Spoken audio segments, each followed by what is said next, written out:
Бәріңе сәлем, сіздермен бірге мен Диана, менің арнама қош келдіңіздер. Менің арнама тіркеліп, лайк басып және де комментарий жазуды ұмытпаңыздар. Бүгін өте дәмді болып шығатын, тез жасалынатын, үйдегі бар заттан шығатын, өте дәмді пирогты бірге дайындайық. Менімен бірге соңына дейін болыңыздар.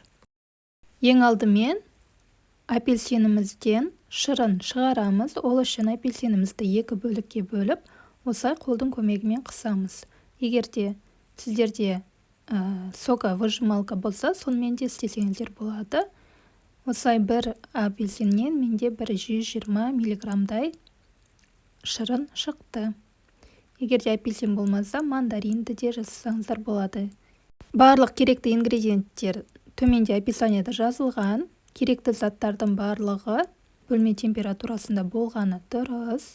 Ал енді таза ыдысымызға жұмыртқа, қант және де шым тұзды қосып, оны венчиктің көмегімен араластырамыз.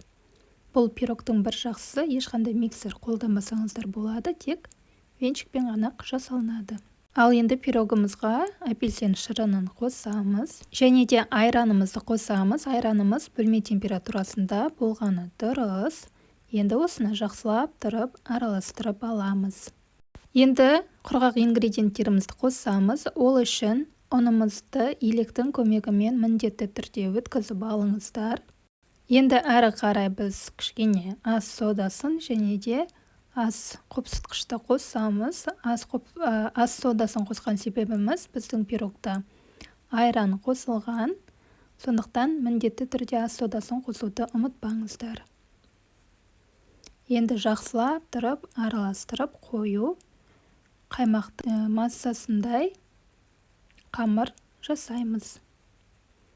Бізде міне осындай қою әдемі қамыр болып шықты. Енді формамызды дайындаймыз. Мен формамыздың үстіне пергамент қағазын төседім. Енді осылай әдемілеп силиконовый лопатканың көмегімен қамырымызды құямыз. Әсемдік үшін бет жағына апельсиндердің бөліктерін қойдым. Осылай әдемілеп, сіздер кез келген жеміс-жидектермен әсемдеулеріңізге болады, немесе ешқандай әсемдеусіз де жасауға болады, өз еркіндеріңізде. Енді осыны қызып тұрған пеште 180 градуста 30-35 минуттай пісіреміз. Әрине сіздің пешіңізге байланысты. Осылай жақсылап тұрып пісіріп аламыз. Ал енді біздің пирогымыз дайын болды. Көріп тұрғандарыңыздай өте әдемі болып піскен. Піскеннен кейін пештен бірден алмаңыздар, 5-10 минутта күте тұрыңыздар. Кейін осы пергамент қағазын алып, решетканың үстінде суытып аламыз. Және де одан сайын әсемдік үшін мен сахарный, яғни қант ұнтағын қостым. Осымен біздің пирогымыз дайын болды. Баршаларыңызға ас болсын. Міндетті түрде жасап көріңіздер.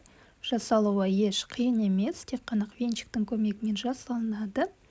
Сіздермен бірге болған мен Диана. Келесі видеоларда кездескенше баршаларыңызға көп рахмет.